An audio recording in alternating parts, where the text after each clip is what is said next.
Olá, sejam todos muito bem-vindos a mais uma resenha do Nerdread. A matéria de hoje, como vocês já viram pelo título, é The Legend of Zelda, na verdade, Ocarina of Time Perfect Edition, da Akira Himekawa. Da Akira Himekawa porque esse é um pseudônimo usado por duas autoras, onde uma desenha e a outra escreve, e as duas trabalharam nessa obra do Zelda. Apesar de aqui no pós-fácil a gente tem como se fosse uma pessoa só, né?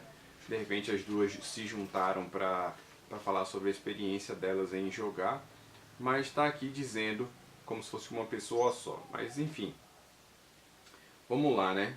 Para quem não sabe, este mangá aqui ele é uma versão do jogo de mesmo nome, Ocarina of Time, lançado em 1994, 98, uma coisa assim, nos anos 90, não vou dizer a data com precisão, mas foi lançado nos anos 90.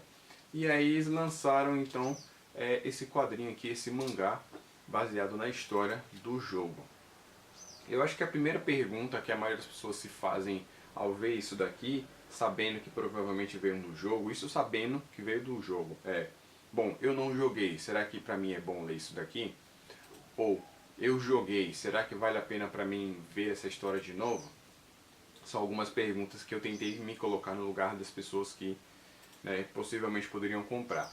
Então a primeira pergunta que eu vou tentar responder é, para quem nunca jogou, vai valer a pena? Eu acho que sim. Depois eu vou entrar nos detalhes do porquê. E para quem já jogou, vale a pena? Eu diria que sim também. E eu também vou explicar o porquê. Para quem não sabe nada, a sinopse bem básica da história é a seguinte. Nós temos este jovem chamado Link, que é o personagem principal da história. Ele supostamente tem aquela questão do desconhecido, não se sabe quem ele é, de onde ele veio ou o porquê, mas ele mora em uma floresta junto com outras crianças, e essas crianças todas são crianças como se fosse estilo Peter Pan, elas não crescem nunca. E ele está lá junto com essas crianças até que um dia acontece um evento que muda a vida dele, como a gente já está acostumado. Então muda a vida dele e ele decide não, ele é obrigado a partir em uma jornada para tentar mudar essa situação. Obviamente ele vai se descobrir como um herói, vai se descobrir também como pessoa e qual é o papel dele nisso tudo. Dado essa informação, a gente vai ter a história decorrendo. O que acontece? O que ele precisa fazer? Ele precisa derrotar um mal maior. Para ele derrotar esse mal maior, ele precisa de 3 itens, que são 3 joias. Só que aí, quando ele consegue finalmente juntar essas 3 joias, algumas coisas acontecem. E aí depois ele precisa reunir mais outros elementos para finalmente derrotar o mal supremo que existe nessa história, que é chamado de Ganondorf. Ganondorf é uma pessoa que quer controlar todo o reino. Ele é o mal superior. E o Link, para poder derrotar esse Ganondorf, quando ele é guri, ele precisa juntar 3 joias, que representam três povos distintos. Só que ele não consegue, não vou dizer o porquê, mas ele não consegue quando ele é guri. Passa-se alguns anos, e aí ele já mais jovem, mais velho no caso, com sei lá, uns 17 anos, 18, nessa faixa etária, digamos assim, ele precisa reunir os 7 sábios, que são pessoas que representam 7 povos que existem dentro do reino, para enfim poder derrotar o Ganondorf. Então basicamente a história é essa. Por que o Zelda, se o nome dele é Link? Zelda é a princesa do reino de Hyrule ou Hiluri, como você queira chamar. E ela e ele acabam estabelecendo um laço e por causa disso eles vão tentar juntos derrotar o Ganondorf. Então essa é a premissa básica da história. Falando assim, talvez você não tenha ficado muito empolgado e eu entendo o porquê. O lance desse mangá aqui, ele reflete muito mais em quem já jogou do que em quem não jogou ou não sabe nada da história. Talvez uma pessoa que não saiba não seja tão cativada assim. Lembra que eu falei que vale a pena para quem não leu? Eu vou chegar lá. Para quem leu, isso daqui vai ser um deleite. O que eu fiz quando eu fui ler? Eu botei a trilha sonora do jogo no YouTube, que é 1 hora e pouco, e conforme foi rolando a trilha sonora, velho, eu fui lendo. E fui apreciando a minha leitura com a trilha sonora ao fundo. E aí foi nostalgia pura, foi sensacional, justamente porque eu joguei isso daqui quando o jogo foi lançado, na época onde você não tinha internet, você não tinha YouTube, você tinha que comprar a revista, esperar a revista sair e usar o detonado ou não, ou então se virar no que você sabia de inglês para tentar descobrir as coisas. Então, pra mim, veio acompanhado dessa bagagem nostálgica da minha infância, do que foi jogar isso daqui. Então, para quem jogou, com certeza vai adorar essa história, porque você vai se ver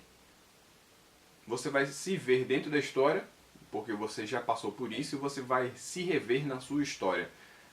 Como você estava quando você estava, como você era quando você jogou isso daqui.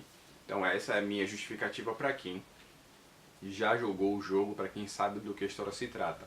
Qual é a minha justificativa para quem não conhece, para quem não jogou?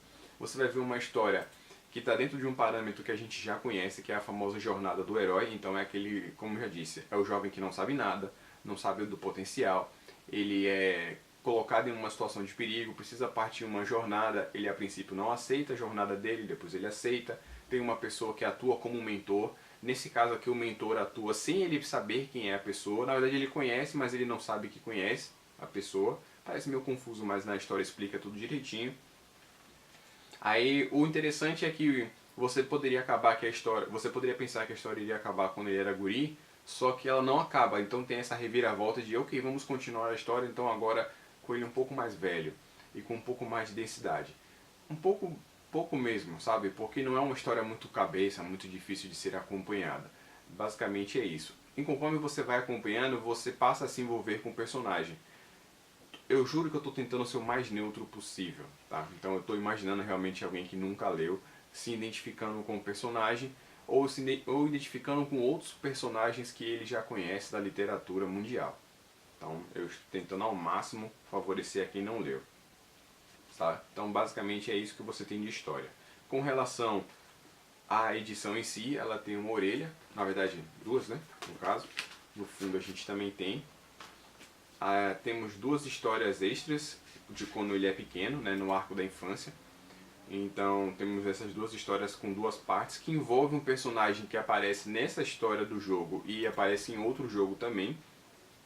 Então é interessante para quem jogou ter esse extra. E depois quando você fica adulto também você tem mais um outro extra. Temos algumas páginas coloridas aqui no princípio, tá?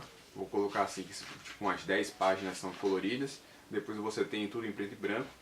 No meio não tem página colorida, nem no final. No final você tem um pós-fácil das autoras, ou no caso da autora, como se diz, né? Você tem esse pós-fácil aqui. Que aí você vai ter como é que funciona a história. Com relação à arte, ela é uma arte bem naquele estilo shoujo, onde você tem um personagem com os olhos bem grandes e bem exagerados. Tá? Bem espaçado, os olhos de um para o outro é bem espaçado, bem aquele negócio exagerado, ao mesmo tempo que ele é fino e delicado. Você tem uma certa movimentação no personagem, nas partes da cena de ação.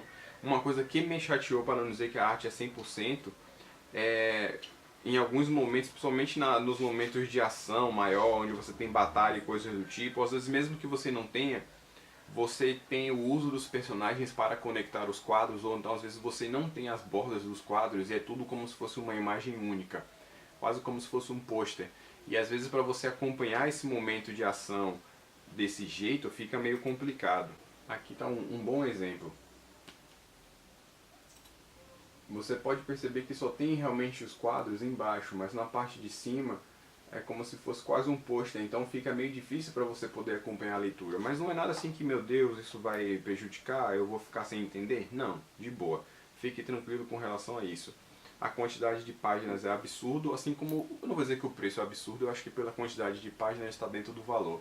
A gente for pegar o JBC, a JBC que tem um formato big, a gente paga R$40, aqui você paga 30 e é quase a mesma coisa, sendo que eu achei a edição daqui mais caprichada do que as edições big que a gente tem pela JBC. Então pra mim valeu a pena os R$30 de investimento. De resto, velho, sempre tem aquela coisa, se você comprou, leu, não gostou, não se motivou, vende, velho. Dinheiro não se perde, a gente, né, troca. Talvez você não pegue o mesmo valor, talvez você pegue, mas de qualquer forma tem isso daí. Junto com ele também veio esse marca-página aqui, maravilhoso, né? Do lado do Triforce, do outro lado tem o link. E a mesma coisa acontece com o outro material que eu até comprei ontem, que também é baseado em outro jogo. Esse daqui vai ser diferente porque esse daqui eu não lembro de ter jogado. Eu acho que eu joguei, mas não tenho certeza. Mas enfim, aí eu vou poder dar uma um parecer mais neutro com relação a essa história. Mas enfim, é isso. Eu espero que vocês tenham gostado, espero ter ajudado vocês a se decidirem se vocês vão comprar ou não, caso vocês já tenham comprado, né? Porque esse material já saiu tem um certo tempo.